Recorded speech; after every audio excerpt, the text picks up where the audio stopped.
nosso Deus, espada e bom escudo. Com seu poder defende os seus em todo trance agudo. Com fúria pertinaz persegue Satanás, com ânimo cruel, astuto e muito rebel, igual não há na terra. A força do homem nada faz, sozinho está perdido. Mas nosso Deus socorro traz em seu Filho escolhido. Sabeis quem é Jesus, o que venceu na cruz, Senhor dos altos céus, e sendo o próprio Deus, triunfa na batalha. Se nos quisessem devorar, demônios não contados, não poderiam derrotar, nem ver-nos assustados. O príncipe do mal, com seu plano infernal, já condenado está, vencido cairá, por uma só palavra.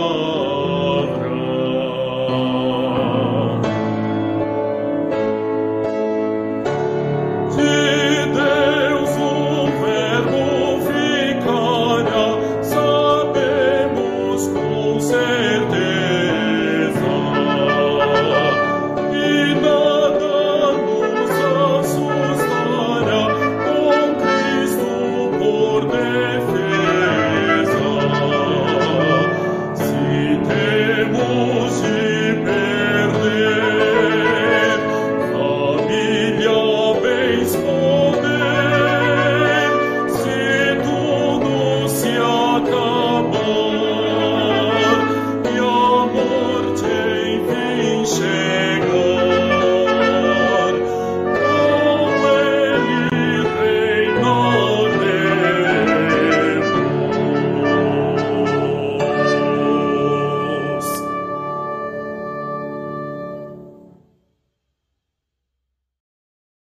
Um abençoado dia a todos, meus irmãos, graça e paz.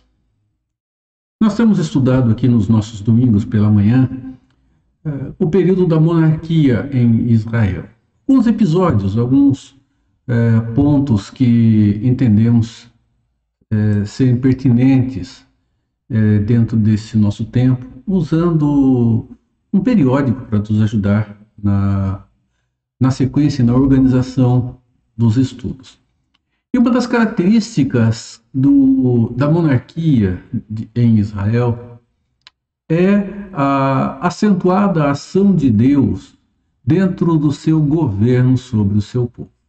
Nós sabemos que Deus governa todas as coisas, não há dúvida alguma, segundo as Escrituras, sobre isso. Deus é Senhor absoluto sobre tudo, Deus governa tudo, e fica evidente o seu governo sobre o seu povo através dos reis que estiveram sucedendo-se dentro do período da monarquia que as Escrituras nos registram. Isso não significa que todos os reis foram bons, não significa que todos os reis andaram no caminho do Senhor. Ao contrário, o período monárquico nos mostra que a grande maioria dos reis, tanto no período em que o reino estava unido, quando o reino se divide em reino do norte e reino do sul, e a maioria deles não andou nos caminhos.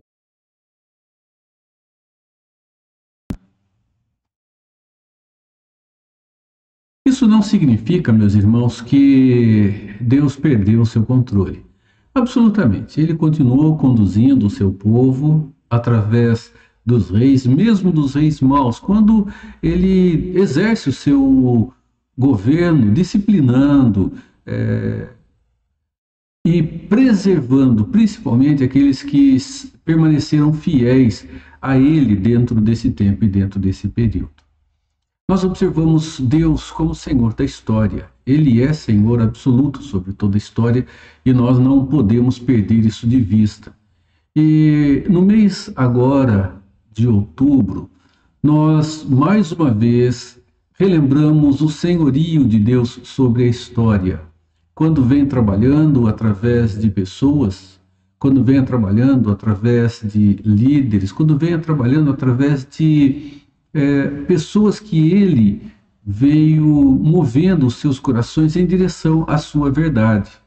Nós estamos no mês da Reforma Protestante, quando Deus levanta então homens para resgatar o que estava perdido.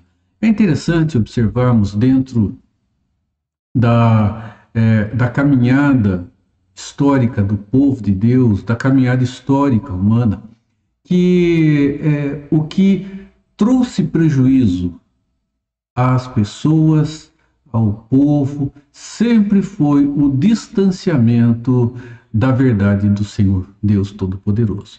Começa com Adão, quando eles preferem não dar ouvidos, Adão e Eva, não dar ouvidos ao que Deus havia lhes dito.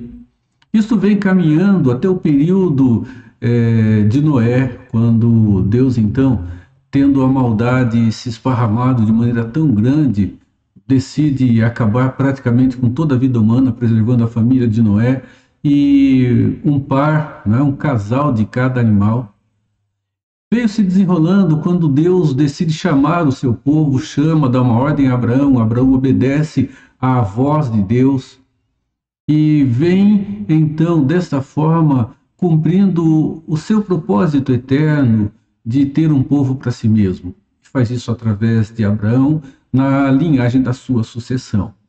E, meus irmãos, nós observamos que o povo de Deus, quando liberto por Moisés, pelas mãos de Moisés, o instrumento de Deus, das garras de Faraó, da escravidão do Egito, quando eles entram pela terra, os momentos em que eles deram ouvidos à voz do Senhor, eles foram bem, não tiveram problemas. Quando não deram ouvidos à voz do Senhor, eles tiveram problema e não se deram bem.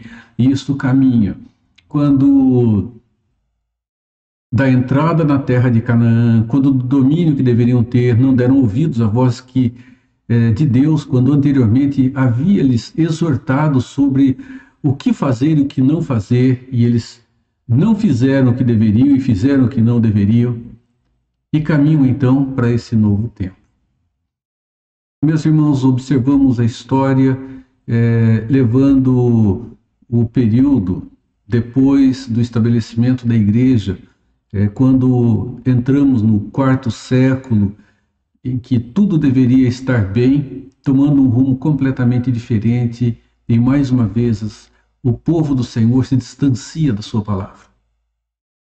Deus então levanta homens, ele levanta mulheres também, não até mesmo mulheres também, que foram ricos instrumentos nas mãos dele, assim como aconteceu no Velho Testamento. E observamos que tudo o que Deus quer que aconteça é simplesmente que o seu povo atente para a sua palavra e viva segundo o que ela tem nos revelado. Nós continuamos nosso estudo. Nós vamos olhar a vida do homem segundo o coração de Deus em um momento difícil que ele enfrenta. Eu vou fazer a leitura aqui em 2 Samuel, capítulo 11, alguns versos, depois vamos para um intervalo e voltamos para estudar essa porção da palavra do Senhor. Eu vou fazer a leitura até o verso de número 13 do capítulo 11. As escrituras, elas dizem assim: decorrido o ano, no tempo em que os reis costumavam sair para a guerra, enviou Davi a Joabe e seus servos com ele e a todo Israel, que destruíram os filhos de Amon e sitiaram Rabá. Porém Davi ficou em Jerusalém. Uma tarde, levantou-se Davi do seu leito e andava passeando no terraço da casa real. Daí viu uma mulher que estava tomando banho. Era ela muito formosa. Davi mandou perguntar quem era. Disseram: é Batseba, filha de Eliã e mulher de Urias, o heteu. Então enviou Davi mensageiros que a trouxessem. Ela veio e ele se deitou com ela. Tendo-se ela purificado da sua imundícia, voltou para sua casa. A mulher concebeu e mandou dizer a Davi: estou grávida. Então enviou Davi mensageiros a Joabe, dizendo: manda-me Urias, o heteu. Joabe enviou Urias a Davi. Vindo, pois, Urias a Davi, perguntou este como passava Joabe, como se achava o povo e como ia a guerra. Depois disse Davi a Urias: desce à tua casa e lava os pés. Saindo Urias da casa real, logo se lhe seguiu um presente do rei. Porém, Urias se deitou à porta da casa real com todos os servos do seu senhor e não desceu para sua casa. Fizeram saber a Davi, dizendo: Urias não desceu à sua casa. Então disse Davi a Urias: não vens tu de uma jornada? Por que não desceste à tua casa? Respondeu Urias a Davi: a arca de Israel e Judá fica em tendas. Joabe, meu senhor, e os servos do meu senhor estão acampados ao ar livre. E hei eu de entrar na minha casa para comer, beber e para me deitar com minha mulher? Tão certo como tu vives e como vive a tua alma, não farei tal coisa. Então disse Davi a Urias: demora-te aqui ainda hoje, e amanhã te despedirei. Urias, pois, ficou em Jerusalém aquele dia e o seguinte. Davi o convidou, e comeu e bebeu diante dele, e o embebedou.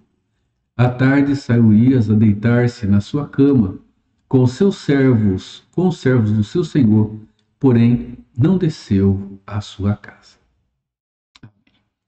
Nós vamos para o momento de louvor ao nosso Deus com o hino do nosso inário, o hino 174 do Inário Novo Cântico. Depois voltamos para continuar nossa reflexão na palavra do Senhor.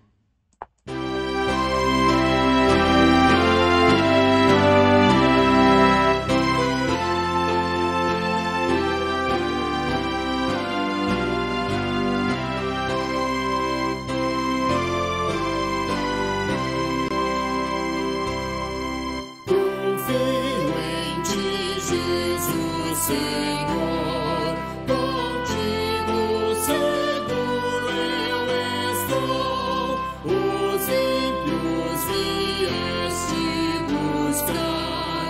Tu és poderoso,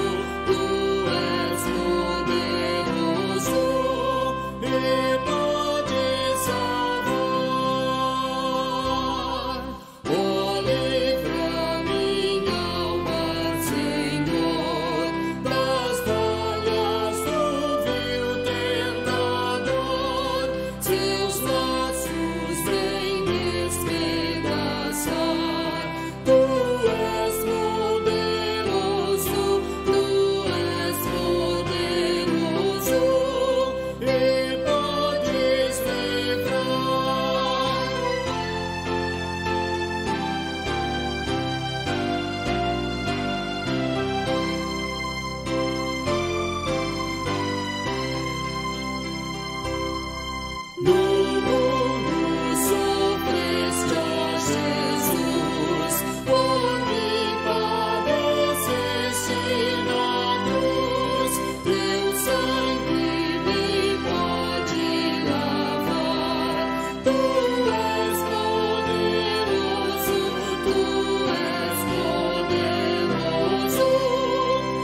Eu vou um pouco mais à frente com a leitura do capítulo 11, do texto que nós já lemos.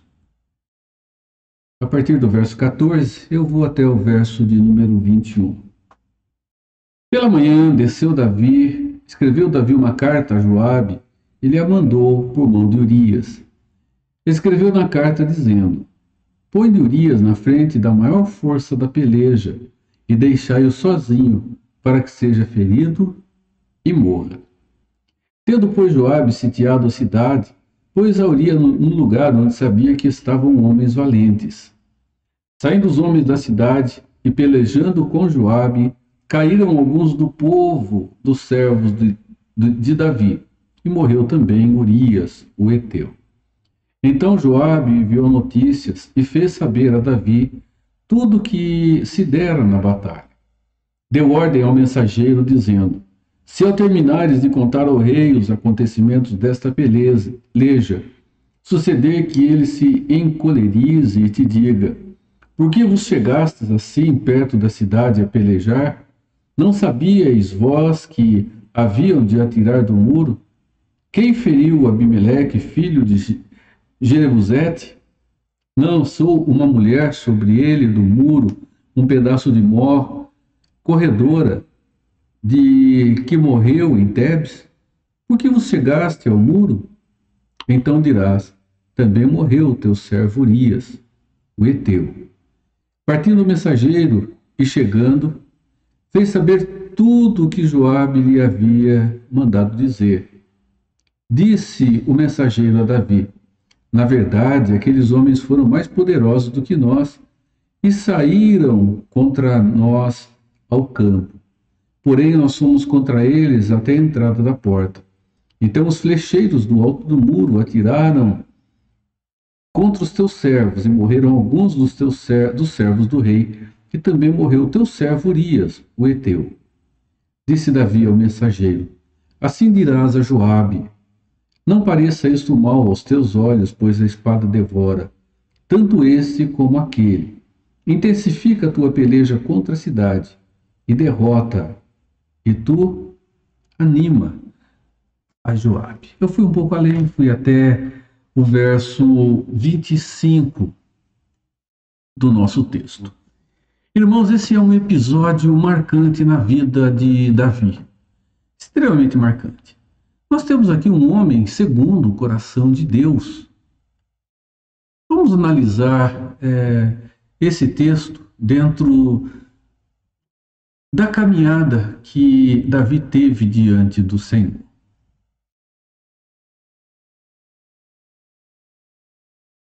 O homem segundo o coração de Deus. O pecado desse grande rei, o pecado do rei Davi.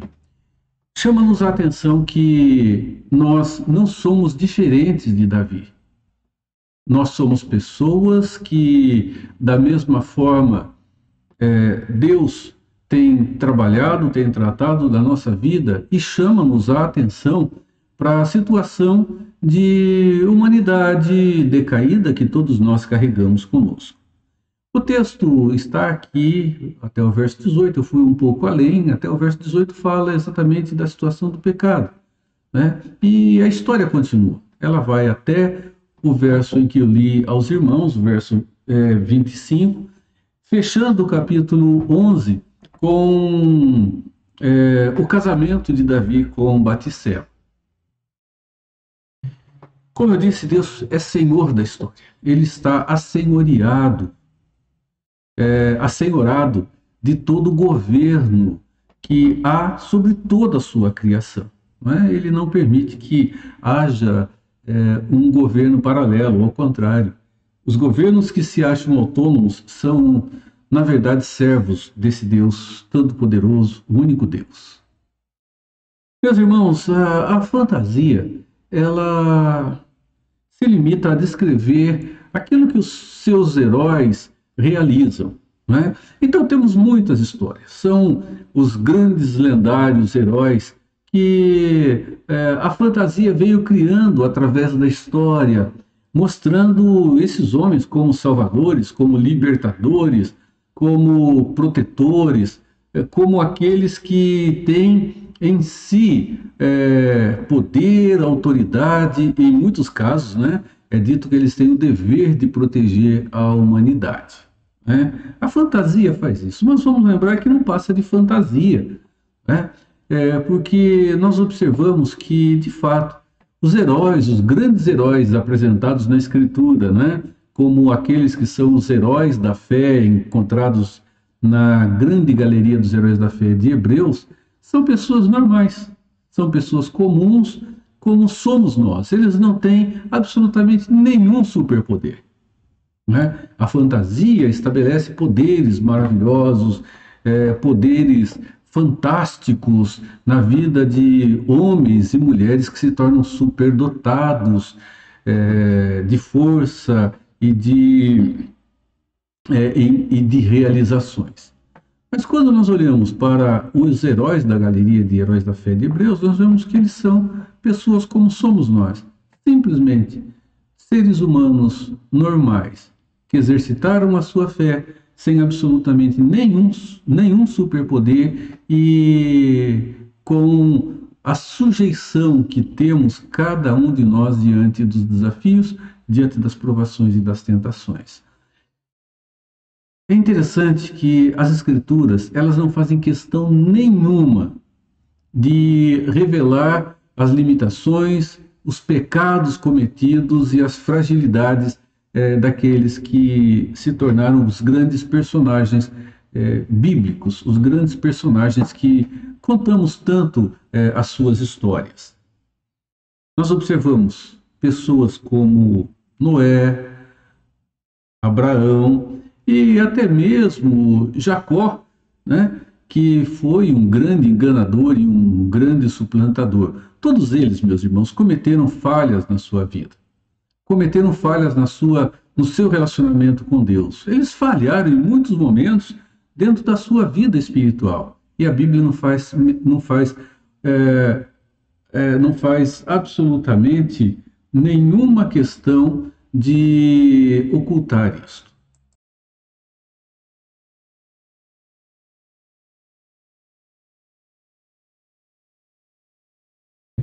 O rei Davi, meus irmãos, apesar da sua unção pelo Senhor através de Samuel, acabou dando vazão à ação do diabo na sua vida e cometeu pecados gravíssimos diante do Deus Todo-Poderoso. Jesus, ele nos alerta, é um alerta que ele nos faz para que nós não deixemos de orar em momento algum. Essa exortação sempre é uma exortação que temos que considerar como uma exortação amorosa. Ele diz o seguinte: vigiai e orai para que não entreis em tentação. O espírito, na verdade, está pronto, mas a carne é fraca. Nesse momento, ele está diante de uma situação extremamente difícil, ele está caminhando para a morte, né? E ele fala da sua luta como pessoa, como ser humano que ele era, 100% homem. E era Deus também na sua plenitude. E ele está exortando os seus discípulos a isso. Ele diz: eu estou pronto, mas tenho comigo na humanidade que assumi com a encarnação também as limitações que me levam a uma luta constante. E Jesus foi esse grande exemplo de oração e vigilância. Ele foi tentado como todos foram. A diferença é que ele não cedeu à tentação. Meus irmãos, a Bíblia ensina que por ter sido, mesmo tendo sido escolhido por Deus, mesmo tendo recebido o acolhimento divino para uma tarefa bem específica, meus irmãos, é importante saber que Deus, ele não nos blinda da possibilidade de uma queda que pode ser evitada, de uma queda que pode acontecer na vida dos seus filhos. Então, por isso é importante que não descuidemos da nossa vida com o Deus Todo-Poderoso. Nós não podemos descuidar, porque, meus irmãos, para um tropeço acontecer, não é difícil.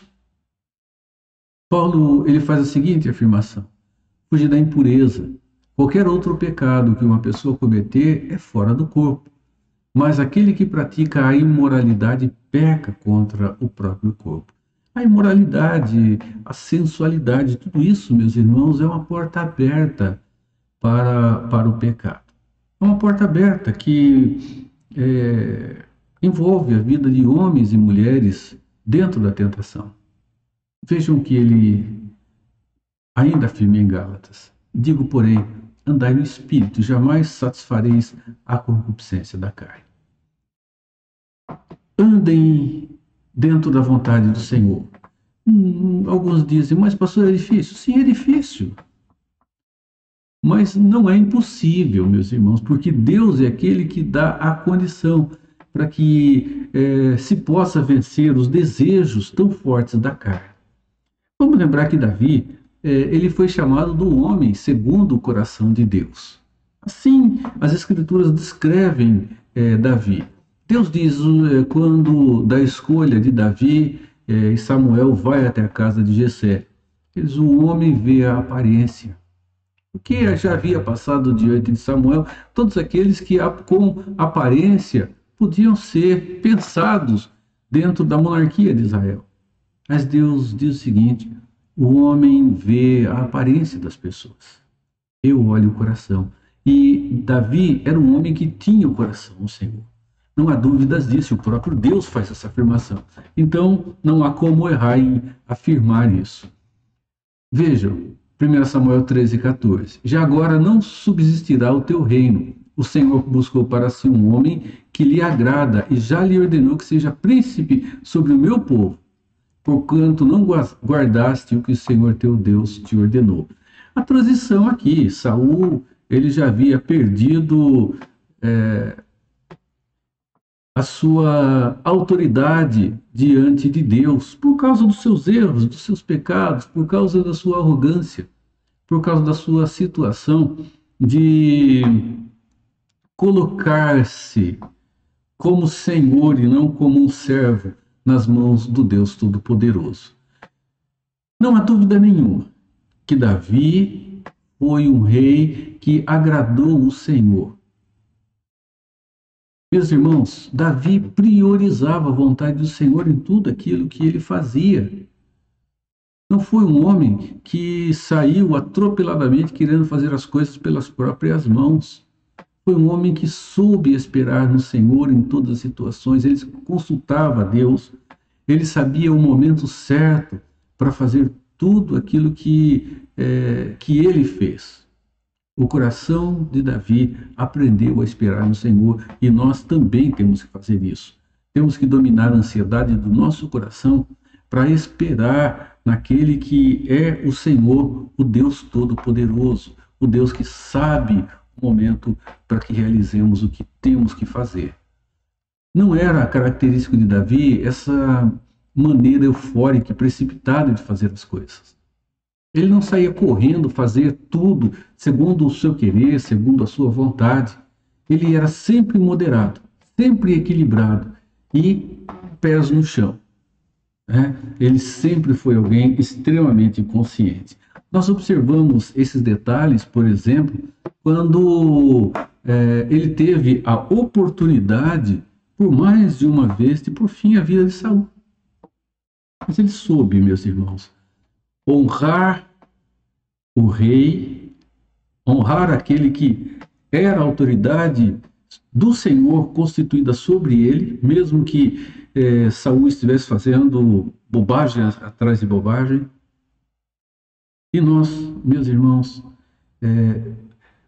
vemos o quanto isto foi importante na sua vida. Olha o que diz Filipenses 4:5. Seja a vossa moderação conhecida de todos os homens, perto está o Senhor. Irmãos, equilíbrio é, com certeza, um dos maiores desafios que temos em nossa própria vida. Um dos maiores desafios que temos diante de nós. Agir, como as Escrituras dizem, segundo o coração de Deus, é agir na maior intimidade que se possa ter com Deus, com o Senhor Todo-Poderoso. E vamos lembrar que o Senhor quer pessoas, não é? Aqui temos Davi, um homem segundo o coração do Senhor. Mas ele quer não apenas pastores, para não confundirmos aqui com a figura de liderança eclesiástica. Mas o Senhor quer pessoas segundo o seu coração. Pessoas que têm um coração dele. Pessoas equilibradas, pessoas que saibam esperar, saibam um momento próprio para realizar o que é preciso ser realizado. Que não saiam no atropelo querendo fazer tudo na força da sua própria vontade e com o seu próprio braço. Jeremias diz isso. Dar-vos-eis pastores segundo o meu coração, que vos apacentem com conhecimento e com inteligência. Conhecimento e inteligência. Característica de pastores que teriam a responsabilidade de governar, administrar e apacentar a Israel. Vamos lembrar, meus irmãos, que nós, como pessoas, somos também, nas mãos de Deus, pastores. Não pastores que vão assumir uma posição eclesiástica de liderança dentro de uma comunidade, uma igreja. Mas temos pessoas que estão diante de nós e que precisam de cuidados. E nós, dessa forma, assumimos, meus irmãos, uma relação pastoral. Relação pastoral com o marido, relação pastoral com a esposa, relação pastoral com os filhos, relação pastoral com os pais, apacentadores dos pais, dos filhos, dos irmãos, dos colegas de trabalho, das pessoas que estão conosco dentro das escolas, pessoas que estão conosco dentro da igreja. Irmãos, somos pessoas assim, diante do Deus Todo-Poderoso, somos apacentadores, né? Querendo ou não, somos assim, mesmo que nós não assumamos uma postura de um líder de uma comunidade, líder de uma igreja.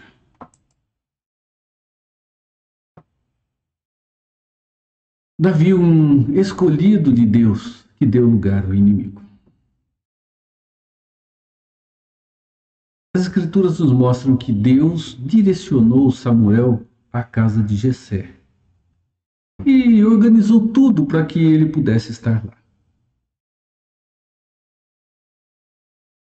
Deus já tinha a pessoa que ele estaria escolhendo para assumir o trono. Tanto que as Escrituras nos mostram que todos os filhos de Jessé passaram diante de Samuel e disse: não é nenhum deles. Ao ponto de Samuel chegar e perguntar a Jessé: não tem mais nenhum filho, porque Deus disse que é daqui que vai sair o rei. E disse que nenhum desses que passaram por aqui é o rei que ele escolheu. Quando se lembra, então, ou faz menção Jessé daquele pastorzinho que era de boa aparência, mas que não tinha postura real. Aquele que adquiriu postura real, aquele que fez isso porque tinha o seu coração no Senhor. Nós não temos dúvida nenhuma, né, que Davi era o escolhido do Senhor. O texto nos diz. E, meus irmãos, também não há dúvidas dos pecados gravíssimos que ele cometeu. Pecados no plural, sim. Ele foi um homem de uma perfeição moral irretocável, um líder espiritual que chama-nos a atenção dentro da sua postura. Agora, nós observamos, meus irmãos, que houve um momento em que essa perfeição moral que envolvia a liderança, essa sua posição como rei, foi tudo por terra. Ele era um homem como todos, que tinha o coração no Senhor, mas que estava sujeito também, meus irmãos, a pecar. E nós observamos que até aquele momento não temos registro de deslize espiritual dentro da sua liderança, mesmo quando ele não assume ainda o trono, mas que já estava liderando os seus valentes. Nós temos um homem ali que podemos dizer que tinha uma postura moral, uma postura de liderança que não dava para ser contestada. No entanto, ele era pessoa como todas as outras. Qual a grande diferença, meus irmãos, entre o rei Saul e o rei Davi? A diferença está no que aconteceu depois, quando houve a exortação de Deus a Davi através do profeta Natã. A diferença está no arrependimento. Davi se arrependeu. Saul, ele não fez isso. Ele continuou caminhando com a sua vida de ira, de ódio, de ciúme, né? Isso levou à tragédia do que registra a Escritura no final da sua vida. Davi, ele escreve 2 salmos que relatam de maneira bem presente o momento da vida em que ele viveu. O Salmo 51 e o Salmo 32. Esse Salmo 51 vai retratar o momento do seu arrependimento, da súplica, da busca pelo perdão. O 32 mostra os seus momentos de angústia. Ele diz: enquanto eu calei os meus pecados, envelheceram os meus ossos, todo dia o meu vigor se tornou em sequidão de estio. No Salmo 51 ele exorta: ele não seja como uma mula sem entendimento, que se não tiver um cabresto firme ali para empurrar e quebrar o queixo dela de um lado para o outro, ela não obedece.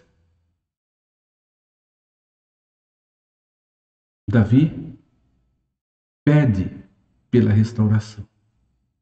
Depois da exortação, ele cai em si e ele busca de Deus, meus irmãos, a reabilitação espiritual. Davi, meus irmãos,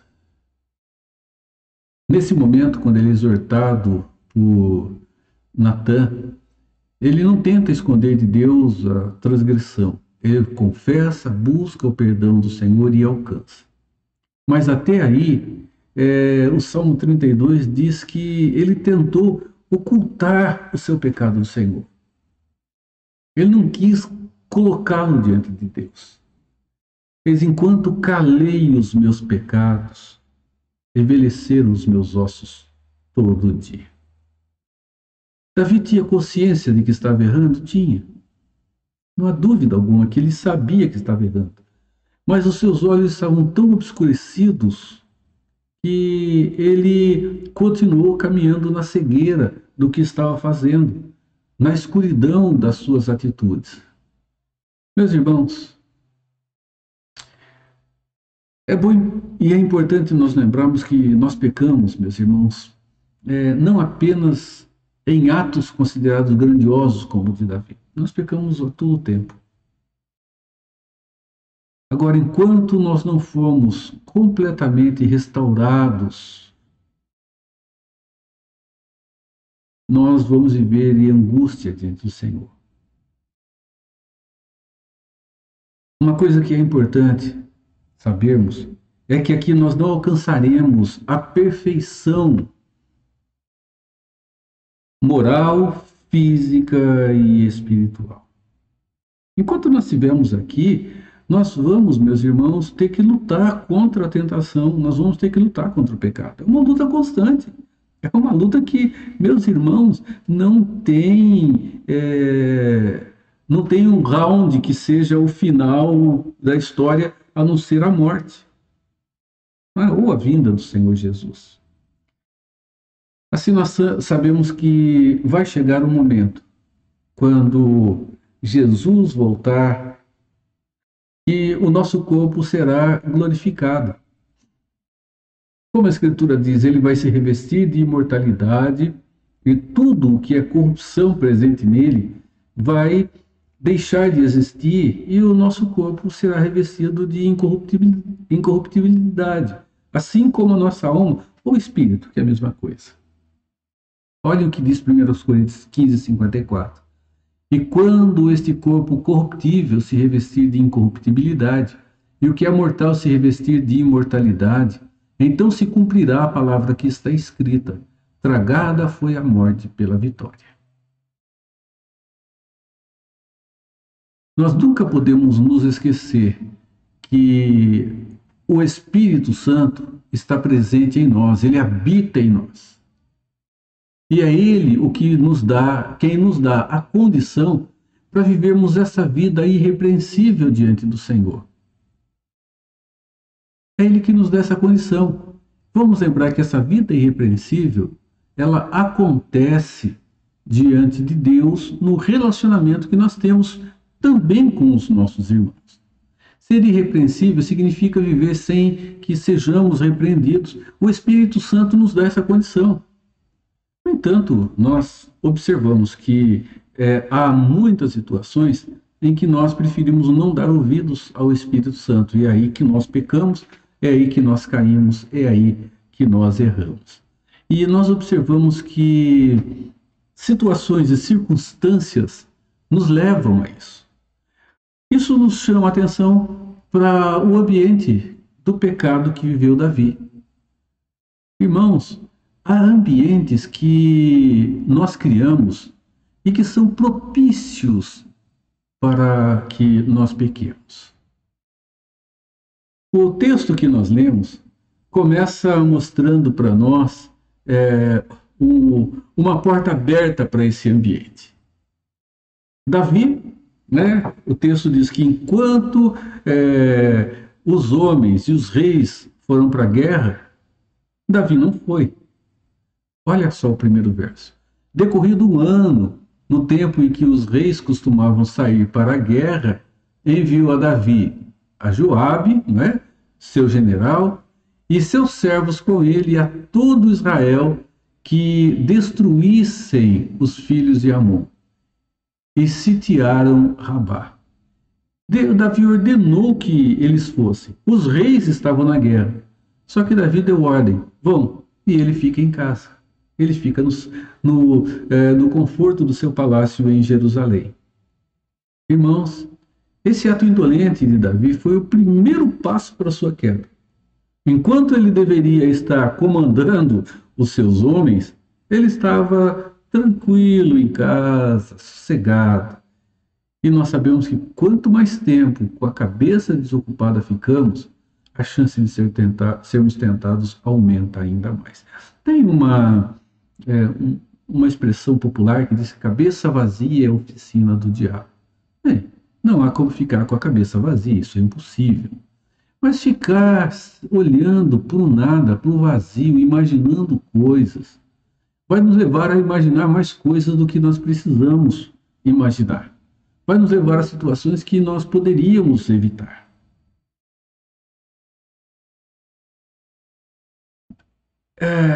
Ele está em casa, estava lá no seu leito, deitado, e ele resolve passear, o rei Davi, pela parte superior do seu palácio. Ele resolve dar um passeiozinho. Davi não peca quando lá de cima ele encontra a mulher de Urias tomando banho. Batseba estava lá, então nós temos uma situação em que o palácio ele estava num nível mais alto, casas num nível mais baixo, os locais de banho provavelmente não seriam vistos estando no mesmo plano e no mesmo nível, mas estava ali Davi em um nível acima, estava lá no seu palácio, e de lá ele vê Batseba tomando banho. E ninguém toma banho de roupa, Ninguém entra de roupa debaixo do chuveiro hoje. Então ela estava lá nua tomando banho, o que era normal. Agora, o pecado não foi, meus irmãos, ver Batseba tomando o seu banho. Esse não foi o problema. Tem um dito popular que diz que nós não podemos impedir um pássaro de pousar em nossa cabeça, mas permitir que ele faça ninho é diferente. Significa o seguinte: o passarinho pode pousar na cabeça da gente. Ele não espera, ele pousa, a gente retira. Mas deixar que ele faça ninho, demora bastante para ele fazer um ninho, Então, alimentar aquela situação, é permitir que as coisas continuem a acontecer. E foi o que houve com Davi. Ele olha para Batseba, né? Dizem que o problema não está na primeira olhada, né? Não está no primeiro olhar, olhou, se viu. O problema está quando se alimenta a segunda, uma terceira olhada, um terceiro olhar. Isso é para homem e para mulher, não é só para homem, não. É quando se alimenta o que está diante dos olhos, dando continuidade e dando sequência.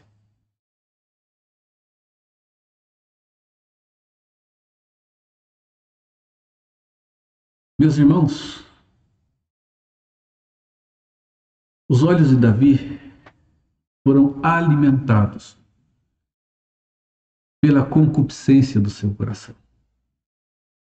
Foi diferente do que diz Jó no capítulo 31, verso 1. Fiz aliança com os meus olhos, como, pois, o fixaria eu numa donzela? Né? Veja, Jó diz isso, eu fiz uma aliança com os meus olhos, eu fiz um acordo com ele, não vou ficar botando o olho em quem ou em onde não precisa. Davi deveria ter feito o quê? Feito o que as Escrituras nos dizem. Ele devia fugir da aparência do mal. Ele devia estar na guerra. E quando ele chega ali, que ele vê, ele deveria ter ido para casa, ter ido para dentro, ele não deveria ter ficado lá alimentando, né, a sua imaginação. Só que no seu vagar ocioso pelo palácio, ele acaba sendo tentado e, meus irmãos, ele acaba cedendo à tentação. Tentação não é pecado. O pecado é ceder a ela. Se fosse pecado, se a tentação fosse pecado, nós teríamos um sério problema dentro das Escrituras. Jesus foi tentado. A diferença é que Jesus foi tentado e tentação não é pecado, mas não caiu, não cedeu às tentações. Ele não cedeu às investidas de Satanás. E como ele responde a Satanás? Com a verdade revelada. Ele responde a Satanás com a palavra. Então significa que a palavra, meus irmãos, é a que nos dá a direção para fugirmos do pecado. E o Espírito Santo é aquele que, segundo a palavra, nos dá força para resistir. Mateus 4 fala sobre a tentação de Jesus e diz assim: a seguir foi Jesus levado pelo Espírito ao deserto para ser tentado pelo diabo. E Hebreus, então, nos fala sobre os momentos de tentação que ele viveu. Pois naquilo que ele mesmo sofreu, tendo sido tentado, ele é poderoso para socorrer os que são tentados. Ele foi tentado e não pecou. E ele é suficiente, meus irmãos, para nos socorrer nesses momentos de tentação. A tentação, ela pode ser tanto externa quanto interna. Ela pode ser externa, né?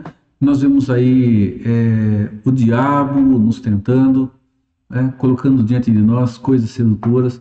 Nós vemos esse mundo sem Deus nos chamando para irmos até Ele. E temos o nosso próprio coração, o nosso ego, com as suas concupiscências ou com seus desejos. Meus irmãos, tanto o mundo quanto o diabo, eles são hábeis pescadores.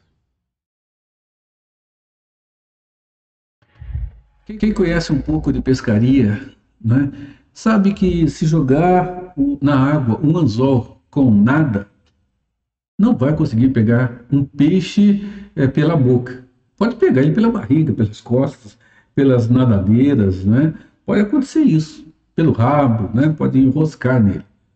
Mas não vai ser uma pescaria, talvez seja mais uma caça do que uma pescaria.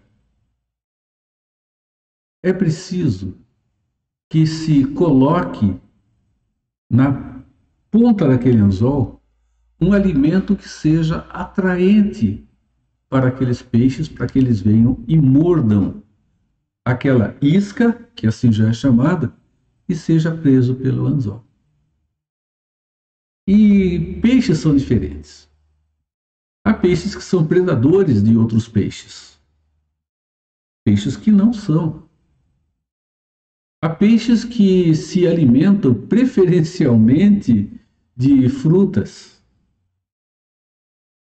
Há peixes que não ligam para as frutas, mas que se alimentam de partes de outros animais ou outros animais inteiros. Eu acho que dificilmente conseguiremos pescar uma traíra com uma acerola.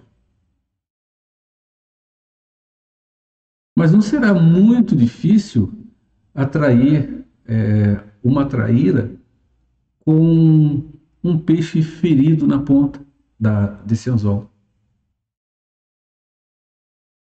Irmãos, se jogarmos uma acerola num anzol dentro da água, em um tanque que só tenha traíras, essa acerola vai ficar ali, ela vai se decompor e vai desaparecer se decompondo. Ela não atrai uma traíra. Diferente de um tambaqui, pacu, algum peixe assim que come fruta. Se jogar uma fruta, ele vai ser atraído pela fruta e vai morder aquela isca. Assim Satanás faz conosco, assim o mundo faz conosco. Porque eles, como nos diz Tiago, eles jogam diante de nós aquilo que nos seduz e nos atrai. Somos diferentes. Um é seduzido por uma situação, por algo de uma forma ou por algo de uma outra. E é exatamente onde, meus irmãos, nós caímos. Satanás tenta Jesus com aquilo que poderia ser atraente para ele. Primeiro, ele tinha jejuado e estava com fome. Ele diz: transforma essas pedras em pães. E aí Jesus diz: nem só de pão viverá o homem, mas de toda a palavra que vem da boca de Deus. E Satanás continua. Se a palavra é a ferramenta de proteção, vamos distorcer essa palavra e vamos lançá-la. Ele disse: darás ordem aos teus anjos para que te lances abaixo e eles te sustentarão. E Jesus diz: não tentarás o Senhor teu Deus. Depois ele chega, leva até a parte alta do templo e diz: olha, eu vou te dar tudo isso se você se ajoelhar e me adorar. E Jesus disse: somente ao Senhor teu Deus adorarás, somente a Ele prestarás culto. Irmãos, Satanás tenta Jesus pelo estômago, a sua fome. Satanás tenta Jesus com a sedução da mostra do seu poder. Satanás tenta Jesus com a ambição humana. Os reinos estão diante dele. Sabemos da distorção, sabemos de inverdades aí. Mas o pecado, a sedução, ela não é nenhuma verdade. Ela é uma aparente verdade, mas que no fim é uma mentira. E é por aí que nós acabamos sendo seduzidos, meus irmãos.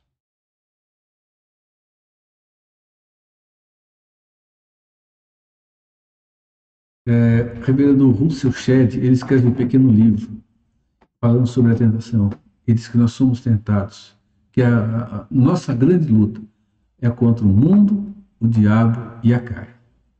É contra o mundo sem Deus, contra o diabo que quer glória para si e contra os desejos do nosso próprio coração. Tiago diz isso. Veja o que Tiago diz para nós com relação à tentação, que ainda fiz uma citação. Ninguém ao ser tentado diga: sou tentado por Deus, porque Deus não pode ser tentado pelo mal e Ele mesmo a ninguém tenta. Ao contrário, cada um é tentado pela sua própria cobiça, quando esta o atrai e seduz. Então a cobiça, depois de haver concebido, dá luz ao pecado, e o pecado, depois de consumado, gera a morte. E nós vamos observar, que há meios que contribuem para que isso aconteça. Normalmente, meus irmãos, quando começamos a desejar alguma coisa que não é santa, que aquele objeto, aquilo pode ser santo em si, mas que pode levar ao pecado, ele vai, meus irmãos, se aprofundar nos desejos, na artimanha, no jeito de conseguir aquilo. Só que quando alimenta-se o coração à vontade e desejo, deixa-se de alimentar o coração no Senhor. Ele vai se fechando mais e mais para tudo aquilo que é de Deus. É assim que aconteceu com Davi. Davi vê Batseba tomando banho. Depois, ele quer saber quem ela era. Sabendo quem ela era, ele chega e usa a sua autoridade para mandar que ela fosse trazida até ele. Veja, ele olha, ele é tentado e ele vai alimentando aquelas concupiscências, os desejos do seu próprio coração. Olhem em 2 Samuel 11:4. Então enviou Davi mensageiros que a trouxessem. Ela veio e ele se deitou com ela. Tendo-se ela purificado da sua imundícia, voltou para casa. Nós temos aqui a sequência do que Tiago nos fala.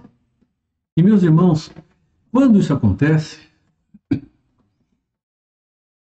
nós observamos como tudo se desenrola. Bem, primeiro observamos Davi querendo saber quem era. Davi já era casado. Sabendo quem ela era, uma mulher casada, esposa de Urias, o que ele faz? Ele manda buscá-la, mesmo sabendo que ela era uma mulher casada. Ele não deu bola para isso, não.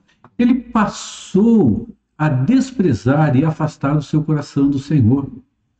E, meus irmãos, é assim que as coisas acontecem. Irmãos, a partir daí, não havia mais nada no seu caminho. A informação que ele recebeu, era o último ponto, era o último obstáculo.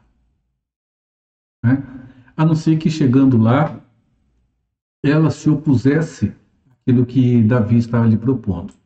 Davi não leva em conta o fato dela ser casada, e ser casada com um dos mais leais dos seus oficiais.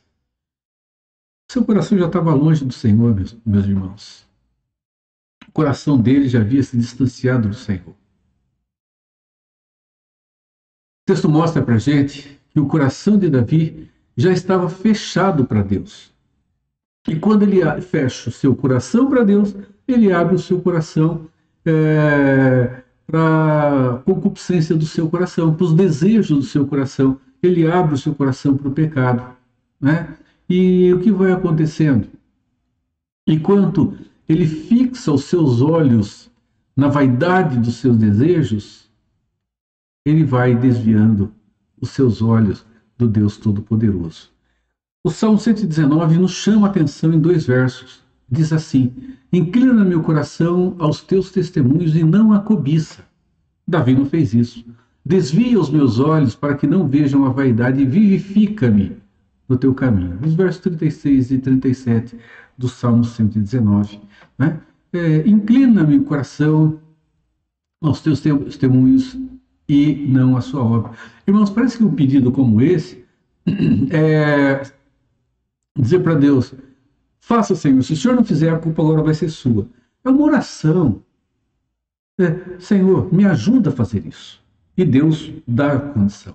Ele ajuda. Olhando, meus irmãos, para esse exemplo de Davi, que é um péssimo exemplo, e olhando para o que as Escrituras nos apresentam, meus irmãos, aquele que está em Cristo deve fugir do pecado e deve resguardar a sua vida em Cristo Jesus. E é importante saber que somente em Cristo é possível vencer os ataques do maligno. Se não for, meus irmãos, nós cedemos e caímos. Se não for assim, nós vamos, meus irmãos, dar vazão ao nosso coração. E nós vamos observar esse rei, adúltero e homicida. Vamos lembrar que um pecado gera o outro se ele não for cortado logo no início. Salmo 42:7 diz: um abismo chama outro abismo, o fragor das suas catadupas. Todas suas ondas e vagas passaram sobre mim.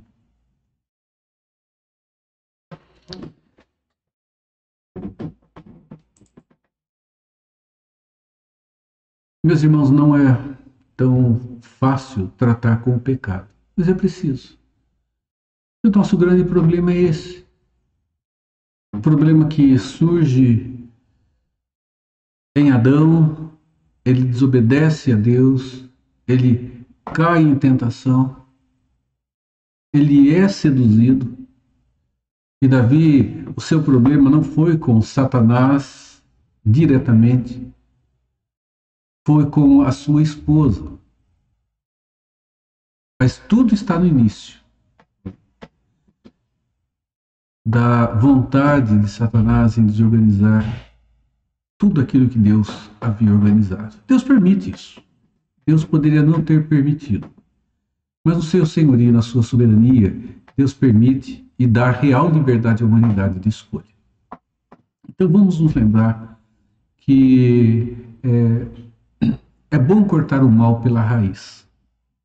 É muito bom nós entendermos, né, que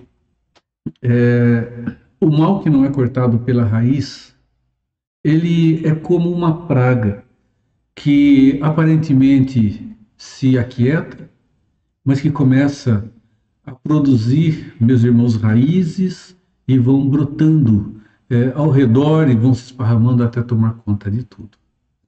Deus nos permitindo, no próximo domingo, eu volto para terminarmos esse assunto aqui no nosso estudo. E se Deus nos permitir, meus irmãos, no domingo que vem, no dia 10, nós retornaremos com o nosso estudo presencial na igreja. Retornaremos com a escola dominical. Mas os irmãos terão também a segunda parte desse estudo sendo apresentada aqui, né? E posteriormente o que estivermos estudando na escola dominical será trazido a vocês, meus irmãos, que não têm condição para vir à igreja, estão limitados, vocês que estão fora de Tatuí, vocês que fazem parte de uma outra comunidade da fé, chegará a vocês também o estudo da palavra de Deus. Nós não pararemos com os nossos estudos aqui, mesmo voltando presencialmente. Nós não queremos que você que é assistido através dos estudos que são feitos aqui, fiquem sem essa nossa assistência no estudo da Santa Palavra de Deus. Deus abençoe, Deus dê a todos vocês um abençoado e renovado domingo e um renovado e abençoado início de semana. Nós vamos com o conjunto Heroínas da Fé, louvar a Deus, e depois voltamos para encerrar o nosso estudo desta manhã. Amen.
Nós vamos orar para encerrar e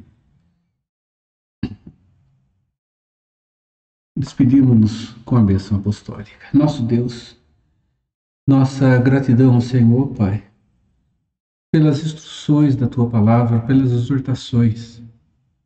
Nós só temos que agradecer ao Senhor por isso. Continuamos pedindo, Pai, que console o coração de irmãos que estão enlutados. Permita que a Tua paz, Senhor, esteja superabundando em cada um desses corações.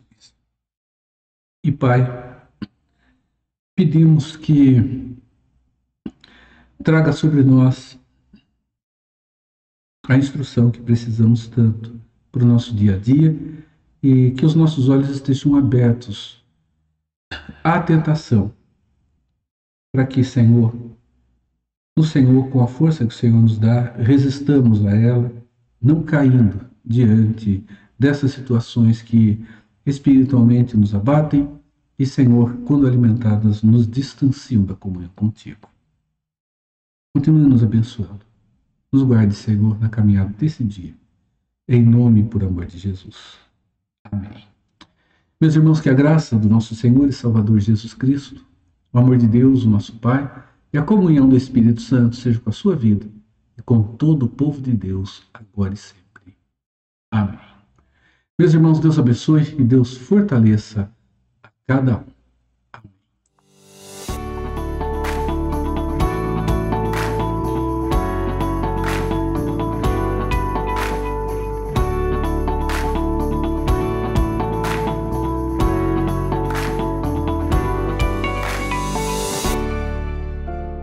Porque a nossa leve e momentânea tribulação produz para nós um peso eterno de glória muito excelente. 2 Coríntios 4,17. Não se experimenta a cura sem passar pela enfermidade. Não há vitória sem luta e não há coroa sem cruz. Muitas vezes, em tempos difíceis, nossas orações se restringem a pedir pelo fim das lutas. Deus, no entanto, não faz nada sem propósito e Ele não se agrada de nos ver sofrer. Como Pai zeloso, se Ele permite que sejamos provados, é porque deseja que conheçamos mais intimamente quem Ele é. Deus é amor. Podemos perder bênçãos preciosas quando não vivemos os desertos da vida na perspectiva correta. Em nenhuma circunstância, por mais difícil que seja, faltará o cuidado paterno para um filho do Altíssimo ou será retirada a promessa de que tudo coopera para o bem daqueles que o amam. Se a providência de Deus contempla provações, pode estar incrustada nelas a coroa que Ele deseja nos dar.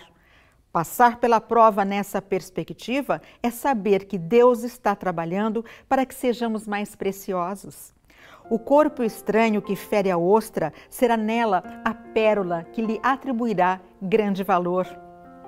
Sejamos resilientes e perseverantes nos tempos de provação e jamais nos esqueçamos que somos filhos amados do soberano Deus.